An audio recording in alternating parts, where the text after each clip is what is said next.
नमस्कार दोस्तों, आइए जानते हैं बिहार के दिन भर की ताज़ा और बड़ी खबरें। वही आपने अभी तक वीडियो को लाइक और चैनल को सब्सक्राइब नहीं किया, फटाफट से कर लीजिए। भारत सरकार के द्वारा कई प्रकार की योजनाएं देश में संचालित की जाती है। इसी क्रम में सरकार के द्वारा महिला श्रमिक सम्मान योजना शुरू किया गया है, जिसके अंतर्गत गरीब और असंगठित क्षेत्र की महिलाओं को सरकार के द्वारा 50,100 की राशि आर्थिक सहायता के तौर पर दी जाएगी, ताकि उनका आर्थिक और सामाजिक विकास हो सके। हम आपको बता दें कि इस योजना में पैसे सीधे उनके बैंक खाते में ट्रांसफर किया जाएगा। इस योजना का उद्देश्य महिलाओं को आर्थिक रूप से मजबूत करना और उन्हें श्रम कार्य के साथ साथ सामाजिक सुरक्षा भी प्रदान करना है। प्रधानमंत्री आवास योजना के तहत पहली और दूसरी किस्त लेने वालों को 31 दिसंबर 2025 तक काम पूरा करना होगा। ऐसा न करने पर तीसरी किस्त नहीं मिलेगी। गोहाना में 548 लोग योजना के लिए पात्र हैं, जिनमें से कई ने अभी तक काम पूरा नहीं किया है। पीएम आवास योजना 2.0 के लिए 1500 आवेदन आए हैं। मुख्यमंत्री फेलोशिप योजना युवाओं के करियर को नई दिशा देने का शानदार माध्यम है। चयनित उम्मीदवारों को सरकारी कार्यालयों में काम करने का अवसर मिलेगा, जहां वे प्रशासनिक कार्य प्रणाली को करीब से समझ पाएंगे। योजना के तहत प्रतिमाह 80,000 रुपये से 1,50,000 रुपये तक का मानदेय दिया जाएगा, जो उनकी जिम्मेदारियों और अनुभव के अनुसार तय होगा। प्रधानमंत्री नरेंद्र मोदी के विकसित भारत विजन के तहत केंद्रीय जल शक्ति मंत्री सी.आर. पाटिल ने बिहार में बाढ़ नियंत्रण और सिंचाई योजनाओं का निरीक्षण किया। केंद्र सरकार ने इन योजनाओं के लिए 11,500 करोड़ रुपए का बजट आवंटित किया है। मंत्री पाटिल ने अधिकारियों को योजनाओं को समय पर पूरा करने के निर्देश दिए, ताकि जनता को लाभ मिल सके। पिछले साल पेट्रोल की कीमतें 110 रुपये प्रति लीटर तक पहुंच गई थीं। वहीं डीजल 102 रुपये से ऊपर चला गया था। लगातार रोजाना कभी 50 पैसे तो कभी 70 पैसे की बढ़ोतरी होती रही, जिससे आम आदमी की जेब पर बोझ बढ़ता गया। परिवहन लागत महंगी होने से रोजमर्रा की चीजों के दाम भी बढ़ गए, लेकिन जीएसटी बैठक के बाद अब इसमें सुधार देखने को मिल रहा है। सरकार ने स्पष्ट किया है कि अचानक से भारी गिरावट करना संभव नहीं है, लेकिन धीरे धीरे दाम कम किए जाएंगे। आने वाले एक साल में पेट्रोल की कीमत लगभग 45 रुपये प्रति लीटर तक और डीजल 75 रुपये प्रति लीटर तक पहुंचने का अनुमान है। केंद्रीय मंत्री जीतन राम मांझी ने बिहार में शराबबंदी कानून पर एक बार फिर टिप्पणी की है। उन्होंने सीधे तौर पर मांग की है कि शराब पीने के जुर्म में जिन लोगों पर केस दर्ज हुए हैं, सरकार उन्हें माफ कर दे। मांझी का कहना है कि पुलिस अपनी कार्रवाई में बड़े माफियाओं को नजरअंदाज कर रही है और सिर्फ छोटे मोटे शराब पीने वालों को निशाना बना रही है। नेपाल में संवैधानिक संकट बरकरार है। नेपाल का अंतरिम प्रधानमंत्री कौन होगा, इसे लेकर सस्पेंस कायम है। इस बीच खबर है कि सुशीला कार्की नेपाली पीएम की रेस में एक बार फिर सबसे आगे हो गई हैं। आधी रात को हुई बैठक में उनके नाम पर सहमति बनी है। नेपाल में जेनजी आंदोलन का प्रभाव चौथे दिन भी जारी रहा, जिससे देश के कई हिस्सों में कर्फ्यू लगा रहा। भारत से नेपाल में प्रवेश करने वाले विदेशी नागरिकों पर प्रतिबंध है, लेकिन कुछ विशेष परिस्थितियों में लोगों को प्रवेश मिल रही है। इस बीच पूर्व प्रधानमंत्री शेरबहादुर देउवा के घर से सोना और कैश बरामद होने की खबर है, जिससे राजनीतिक माहौल और भी गर्मा गया है। राजद सुप्रीमो लालू प्रसाद ने प्रधानमंत्री मोदी पर जुमला सुनाने का आरोप लगाया, जबकि तेजस्वी यादव ने प्रधानमंत्री के गया दौरे पर कटाक्ष किया। तेजस्वी ने कहा कि वे मुकदमों से नहीं डरते।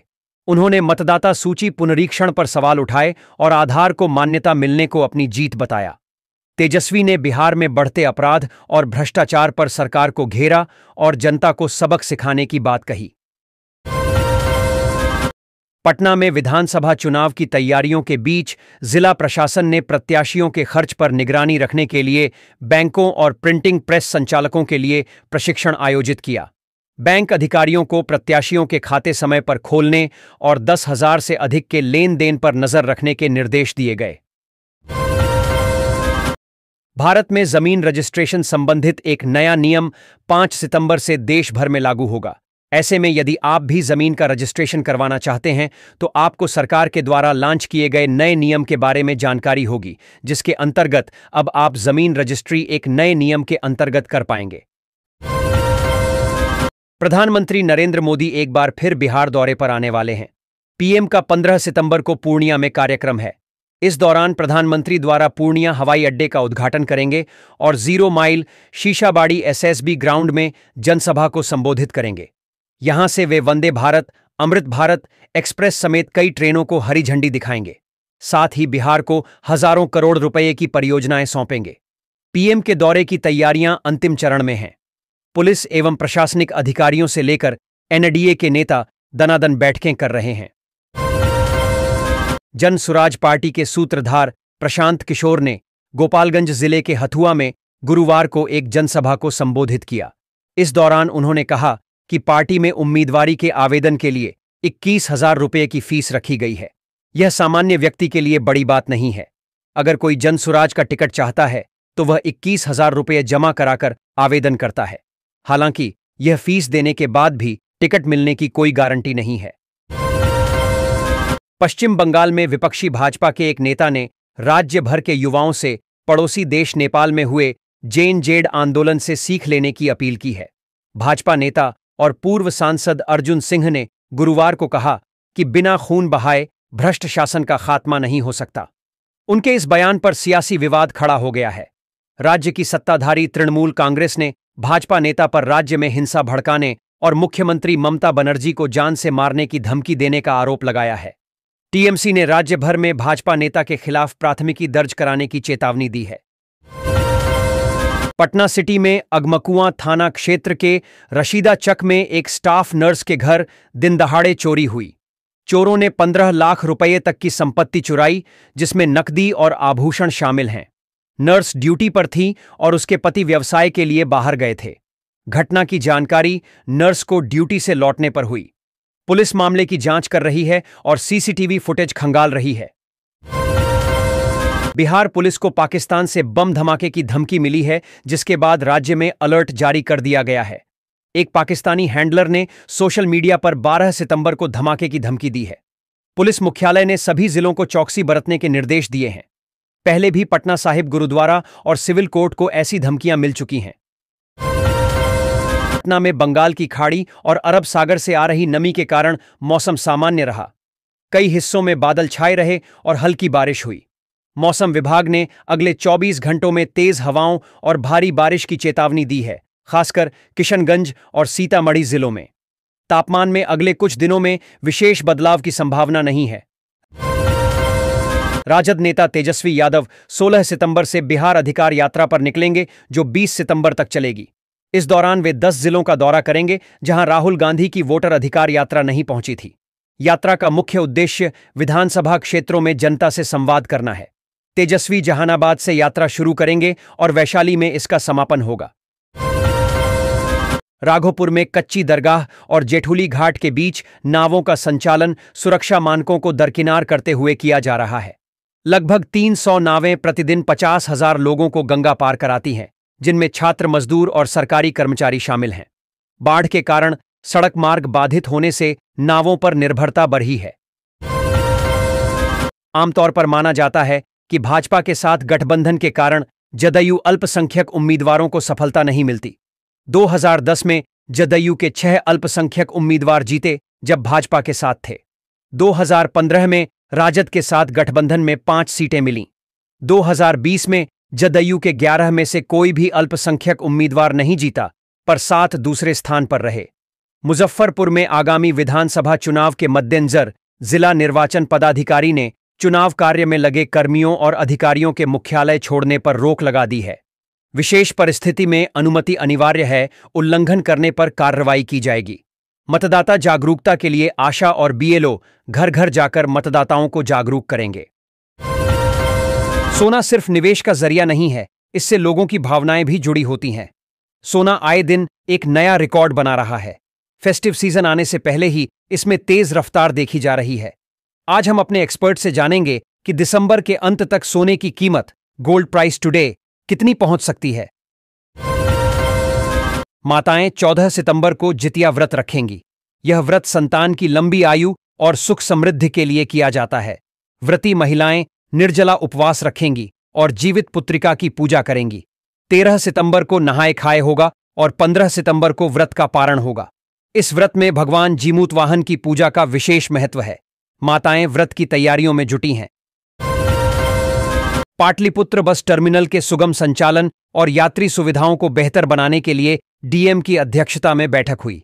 बस और ऑटो संघों से सुझाव लिए गए। डीएम ने अतिक्रमण हटाने और अवैध पार्किंग पर कार्रवाई करने के निर्देश दिए। यात्री सुविधाओं जैसे शौचालय और पेयजल की उपलब्धता सुनिश्चित करने पर जोर दिया गया। लातेहार के कोटाम साल्वे गांव में मनरेगा योजना में गड़बड़ी का मामला सामने आया है। एक नाबालिग छात्र के नाम पर फर्जी जॉब कार्ड बनाकर 38,598 रुपये की अवैध निकासी की गई। आजसू जिलाध्यक्ष अमित पांडेय ने इस मामले में पंचायत सचिव और रोजगार सेवक की भूमिका पर सवाल उठाए हैं और दोषियों के खिलाफ कार्रवाई की मांग की है। आमतौर पर माना जाता है कि भाजपा के साथ गठबंधन के कारण जदयू अल्पसंख्यक उम्मीदवारों को सफलता नहीं मिलती। 2010 में जदयू के 6 अल्पसंख्यक उम्मीदवार जीते जब भाजपा के साथ थे। 2015 में राजद के साथ गठबंधन में 5 सीटें मिलीं। 2020 में जदयू के 11 में से कोई भी अल्पसंख्यक उम्मीदवार नहीं जीता, पर 7 दूसरे स्थान पर रहे। बांका विधानसभा बिहार विधानसभा सीट का इतिहास पुराना है। यहां से विधायक रहते चंद्रशेखर सिंह 1985 में बिहार के मुख्यमंत्री बने थे। इसके अलावा पहली विधानसभा चुनाव में जीते कांग्रेस के दिग्गज नेता राघवेंद्र सिंह भी पहले मुख्यमंत्री श्री कृष्ण सिंह के मंत्रिमंडल में मंत्री रह चुके हैं। पिछले 3 दशकों से इस सीट पर भाजपा के रामनारायण मंडल और राजद नेता डॉ. जावेद इकबाल अंसारी के बीच सीधा मुकाबला चलता रहा है। किशनगंज एआईएमआईएम के प्रदेश अध्यक्ष सह विधायक अख्तरुल इमाम ने कहा कि राजद आरजेडी की भूल के कारण बिहार में भाजपा बीजेपी स्थापित हुई है। वर्ष 2005 में राजद ने जो गलती की थी वही स्थिति 2025 में दोहरा रही है। किशनगंज में एनडीए कार्यकर्ताओं की एक बैठक हुई जिसमें केंद्रीय मंत्री राजीव रंजन संजय झा और मंत्री लेसी सिंह शामिल थे। ललन सिंह ने आत्मनिर्भर भारत पर जोर दिया और पीएम द्वारा पूर्णिया हवाई अड्डे के उद्घाटन की घोषणा की। संजय झा ने रोजगार सृजन का वादा किया। लेसी सिंह ने राज्य में विकास की बात की। 2025 से 2030 तक नीतीश सरकार का नारा दिया गया। बिहार विधानसभा चुनाव में जिले के भाजपा के नेता व कार्यकर्ता भी अहम भूमिका निभाएंगे। पार्टी की नजर आदिवासी वोट बैंक पर भी है। बिहार में भले ही एसटी आरक्षित सिर्फ 2 सीटें हैं, लेकिन करीब 25 विधानसभा क्षेत्रों में आदिवासी मतदाता प्रभावशाली हैं। इन्हीं सीटों पर झारखंड के आदिवासी नेताओं को उतारा जाएगा। अविभाजित बिहार के समय से ही आदिवासी राजनीतिक मुद्दा रहे हैं। बिहार की चिकित्सा व्यवस्था में सुधार हो रहा है। सरकार स्वास्थ्य सेवाओं को गांवों तक पहुंचाने के लिए प्रयासरत है। डिजिटल हेल्थ मिशन, मुफ्त दवाएं और डॉक्टरों की उपलब्धता से स्थिति बदल रही है। ग्रामीण क्षेत्रों में स्वास्थ्य सेवाओं के पहुंचने से लोगों को समय और पैसे की बचत हो रही है और उन्हें बेहतर इलाज मिल रहा है। जदयू प्रदेश कार्यालय में हुई बैठक में 2025 के चुनावों के लिए रणनीति पर चर्चा हुई। 2025 में 225 फिर से नीतीश के संकल्प पर ध्यान केंद्रित किया गया। बूथ स्तर पर संगठन को मजबूत करने और नीतीश सरकार की उपलब्धियों को जनता तक पहुंचाने पर जोर दिया गया। महिला रोजगार योजना और मुफ्त बिजली योजना को महत्वपूर्ण बताया गया। भागलपुर विधानसभा क्षेत्र में एनडीए के सियासी समीकरण उलझ गए हैं। भाजपा और जदयू दोनों ही इस सीट पर अपनी दावेदारी कर रहे हैं। भाजपा जहां इसे अपनी परंपरागत सीट बता रही है, वहीं जदयू लगातार भाजपा की हार का हवाला देकर अपनी दावेदारी मजबूत कर रहा है। जदयू नेताओं ने केंद्रीय मंत्री ललन सिंह से मिलकर भागलपुर सीट पर अपनी दावेदारी पेश की और जीत की गारंटी भी दी। नेपाल के जेल से भागे कैदी भागलपुर आकर छुप सकते हैं। पूरी सतर्कता से अपनी निगाहें संदिग्धों पर रखें। एसएसपी ने सभी पुलिस अधिकारियों को इस बाबत हाई अलर्ट पर रहने को कहा है। उन्होंने शराब, मादक पदार्थ की बरामदगी, तस्करों की गिरफ्तारी, अवैध हथियारों की बरामदगी, सीसीए प्रस्ताव, निरोधात्मक कार्रवाई पर फोकस करने को कहा। सरकार ने महिला सशक्तिकरण के लिए मुख्यमंत्री महिला रोजगार योजना शुरू की है। स्वयं सहायता समूहों से न जुड़ी महिलाएं ऑनलाइन आवेदन कर सकती हैं। प्रत्येक परिवार की एक महिला को रोजगार के लिए 10,000 रुपये की आर्थिक सहायता मिलेगी। बाद में 2 लाख रुपये तक की अतिरिक्त सहायता मिल सकती है। जीविका की वेबसाइट पर आवेदन करें। उम्र 18 से 60 वर्ष होनी चाहिए और समूह से जुड़ना अनिवार्य है। मुजफ्फरपुर के मुशहरी प्रखंड में मशरूम उत्पादन के नाम पर एक एजेंसी ने 78 लाख रुपए का गबन किया। जीविका दीदियों के लिए स्वीकृत राशि को एजेंसी ने बिना कोई काम किए निकाल लिया। बिहार ग्रामीण बैंक की जांच के बाद एजेंसी के खिलाफ प्राथमिकी दर्ज कराई गई है। पूर्व में भी इस एजेंसी पर बोछा में गबन के आरोप लगे हैं। जनसुराज पार्टी ने बिहार में भ्रष्टाचार के मामलों पर सवाल उठाए हैं। शिक्षा विभाग के अधिकारियों के यहां छापे और आय से अधिक संपत्ति के मामले उजागर हुए हैं। पार्टी ने सरकार की 10,000 रुपये की रोजगार योजना को भी मजाक बताया है और मुख्यमंत्री से इस पर जवाब मांगा है। उनका कहना है कि भ्रष्टाचार में लिप्त बड़ी मछलियों पर कार्रवाई कब होगी। बिहार में विधानसभा चुनाव को शांतिपूर्ण कराने के लिए बूथों और मतदाताओं की पहचान की जा रही है। चुनाव आयोग के निर्देश पर वल्नरेबल बूथ और मतदाताओं को चिह्नित किया जा रहा है ताकि उन्हें सुरक्षा दी जा सके। ऐसे बूथों पर अतिरिक्त सुरक्षा बल तैनात किए जाएंगे और वेबकास्टिंग की व्यवस्था की जाएगी। प्रशिक्षण में अनुपस्थित अधिकारियों से स्पष्टीकरण मांगा गया है। 22 सितंबर से नया जीएसटी सिस्टम लागू होने के बाद उपभोक्ताओं को दैनिक उपभोग की चीजों में तुरंत राहत नहीं मिलेगी।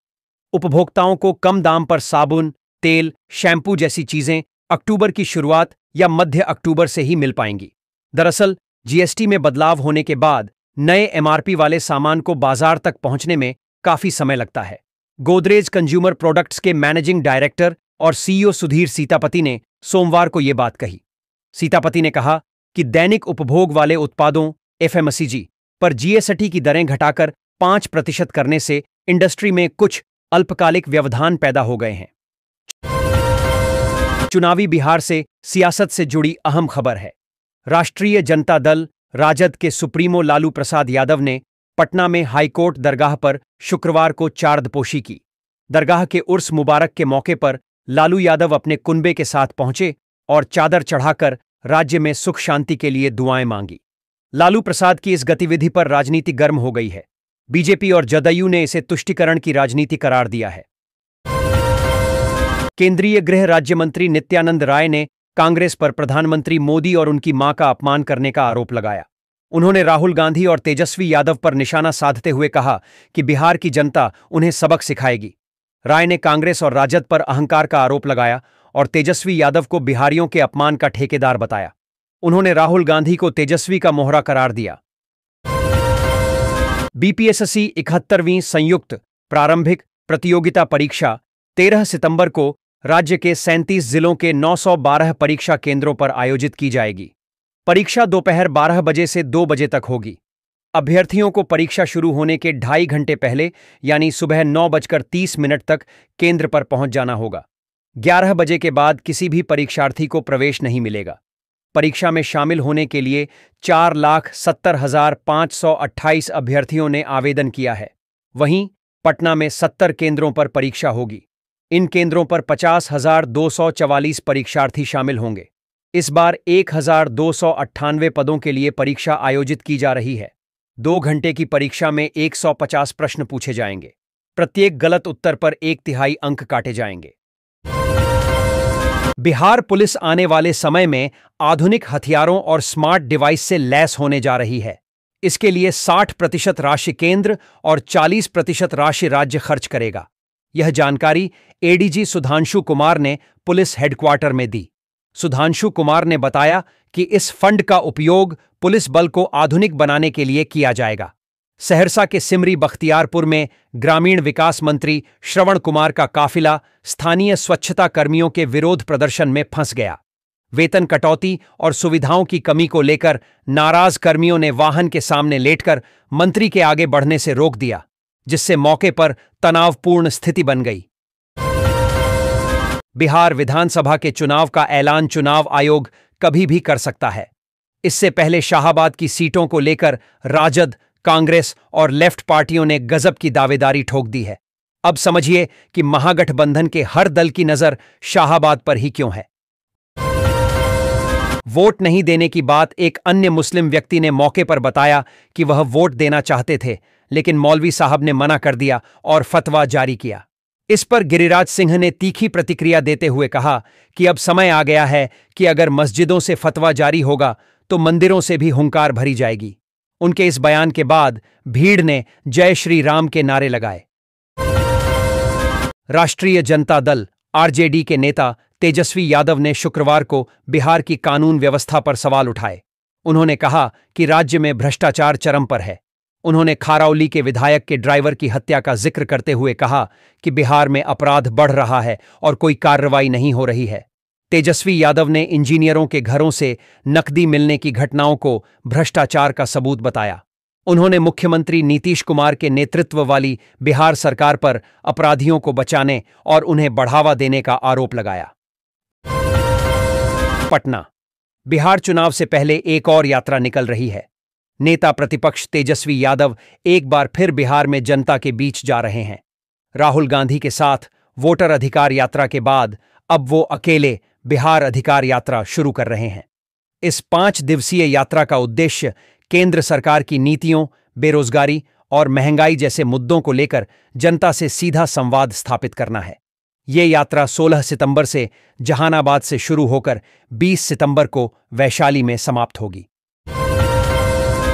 प्रधानमंत्री नरेंद्र मोदी 15 सितंबर को बिहार के दौरे पर जा रहे हैं। इस दौरान वे पूर्णिया में नए एयरपोर्ट का उद्घाटन करेंगे। इसके साथ ही लगभग 45,000 करोड़ रुपए की विकास योजनाओं की भी शुरुआत करेंगे। पूर्णिया हवाई अड्डे का रनवे बिहार का सबसे बड़ा रनवे होगा। राज्य का यह चौथा एयरपोर्ट होगा। लेकिन इससे पहले पूर्णिया सांसद और कांग्रेस नेता पप्पू यादव ने पीएम मोदी से बड़ी मांग कर दी है। उन्होंने प्रधानमंत्री को पत्र लिखकर पूर्णिया हवाई अड्डे का नामकरण स्वतंत्रता संग्राम सेनानी एवं बिहार के पहले दलित मुख्यमंत्री स्वर्गीय भोला पासवान शास्त्री के नाम पर करने का आग्रह। बिहार के कई जिलों में सड़कों और पुलों का निर्माण किया जा रहा है। इसी कड़ी में रोहतास जिले के लोगों के लिए अच्छी खबर है। जिले में नया बाईपास और बस स्टैंड बनाया जाएगा, जिससे लोगों को जाम की परेशानी से छुटकारा मिल सकेगा। जिले के आरा मोहनिया मुख्य मार्ग पर बाईपास बनाया जाएगा, जिससे जिले से गुजरने वाले भारी गाड़ियों का दबाव जिले में कम हो सकेगा। बीपीएसएससी की 71वीं एकीकृत संयुक्त प्रतियोगिता परीक्षा शनिवार को होगी। परीक्षा में शामिल होने के लिए 4,70,000 से अधिक अभ्यर्थियों ने आवेदन किया था, लेकिन शुक्रवार शाम 6 बजे तक 3,45,000 अभ्यर्थियों ने ही प्रवेश पत्र डाउनलोड किया, यानी 1,25,00,000 के करीब परीक्षार्थी पहले ही पीटी से दूर हो गए हैं। पिछले वर्ष 70वीं की प्रारंभिक परीक्षा में लगभग 40,000 अभ्यर्थियों ने प्रवेश पत्र डाउनलोड करके बाद परीक्षा नहीं दी थी। ऐसे में शनिवार को उपस्थिति और कम हो सकती है। बिहार कांग्रेस के प्रधानमंत्री नरेंद्र मोदी और उनकी मां का एआई जनरेटेड वीडियो जारी करने के बाद से सियासी संग्राम छिड़ गया है। बीजेपी समेत एनडीए के तमाम सहयोगी इसे पीएम मोदी की मां का अपमान बता रहे हैं। दरअसल जो वीडियो कांग्रेस की ओर से जारी किया गया है, उसमें नरेंद्र मोदी की मां को उनके सपने में आकर डांटते हुए दिखाया गया है। संवाद में कहा गया है कि मेरा कितना राजनीतिक इस्तेमाल करोगे चुनाव जीतने के लिए, जब न तब मेरा ही नाम क्यों बेचते हो। इसी वीडियो पर बीजेपी भड़की हुई है। बिहार चुनाव जैसे जैसे नजदीक आ रहा है, वैसे वैसे सियासी दलों की जुबानी जंग भी तेज हो गई है। हाल ही में वैशाली के राघोपुर विधानसभा क्षेत्र से निर्दलीय चुनाव लड़ने की तैयारी कर रहे आरजेडी नेता हत्या मामले पर नेता प्रतिपक्ष तेजस्वी यादव ने बड़ा बयान है। उन्होंने बीजेपी पर हमला बोलते हुए पीएम मोदी पर तंज कसा है। दरअसल इस घटना पर उपमुख्यमंत्री सम्राट चौधरी द्वारा उठाए गए सवाल हत्या से किसको फायदा होगा, जिसे तेजस्वी ने शर्मनाक बताते हुए उनकी सोच को घटिया करार दिया है। शुक्रवार को मीडिया से बातचीत के दौरान उन्होंने ये बातें कहीं। बिहार के दरभंगा में लव अफेयर का एक हाई वोल्टेज ड्रामा दिखा। एक नाबालिग लड़की अपने बॉयफ्रेंड से शादी करने की मांग करते हुए हाईटेंशन बिजली के टावर पोल पर चढ़ गई। घंटों की मशक्कत के बाद उसे नीचे उतारा जा सका। पुलिस ने दोनों को हिरासत में ले लिया और पूछताछ कर रही है। घटना बिरौल प्रखंड के किचका गांव की है। इलाके में जोर शोर से इसकी चर्चा हो रही है। खगड़िया जिले के अलौली क्षेत्र के मेघौना भिखारी घाट मुख्य सड़क पर लक्ष्मीपुर मुशहरी के निकट गुरुवार की देर रात बदमाशों ने बाइक सवार युवक की गोली मारकर हत्या कर दी। मृतक की पहचान अलौली थाना क्षेत्र के गढ़बन्नी गांव निवासी गैनू सदा का 30 वर्षीय पुत्र लक्ष्मण सदा के रूप में की गई है, जो अलौली से आरजेडी विधायक रामवृक्ष सदा का ड्राइवर था। नेपाल में पूर्व मुख्य न्यायाधीश सुशीला कार्की ने शुक्रवार को देश की अंतरिम प्रधानमंत्री के रूप में शपथ ली। उन्होंने यह पद केपी शर्मा ओली के इस्तीफे के 3 दिन बाद संभाला। ओली ने देशव्यापी विरोध प्रदर्शनों के बाद पद छोड़ दिया था। देश की पहली महिला मुख्य न्यायाधीश रह चुकीं कार्की के सामने अब नेपाल को मौजूदा राजनीतिक संकट से बाहर निकालने की बड़ी चुनौती है। उनकी नियुक्ति को स्थिरता की दिशा में एक महत्वपूर्ण कदम माना जा रहा है। गोल्ड सिल्वर रेट 12 सितंबर 2025। सोने और चांदी की कीमतों में फिर परिवर्तन आ गया है में आज शुक्रवार को सोने की भाव में 770 प्रति 10 ग्राम और चांदी के दाम में 2100 प्रति किलो का उछाल आया है। आज 22 कैरेट सोने के दाम गोल्ड रेट टुडे 1,02,250, 24 कैरेट का भाव 1,11,430 और 18 ग्राम सोने का रेट 88,610 रुपये पर ट्रेंड कर रहे हैं। वहीं 1 किलो चांदी का रेट सिल्वर रेट टुडे 1,32,000 रुपये चल रहा है। आइए जानते हैं आपके शहर का 18, 22 और 24 कैरेट सोने का भाव। शुक्रवार का 18 कैरेट सोने का ताज़ा भाव gold silver rate today Delhi सराफा बाजार में आज 10 ग्राम सोने की कीमत gold rate today 83,610 rupees. Kolkata और मुंबई सराफा बाजार में 88,460 रुपये। इंदौर और भोपाल में सोने का भाव 88,510 चल रहा है। चेन्नई सराफा बाजार में कीमत 84,750 रुपये पर ट्रेड कर रही है।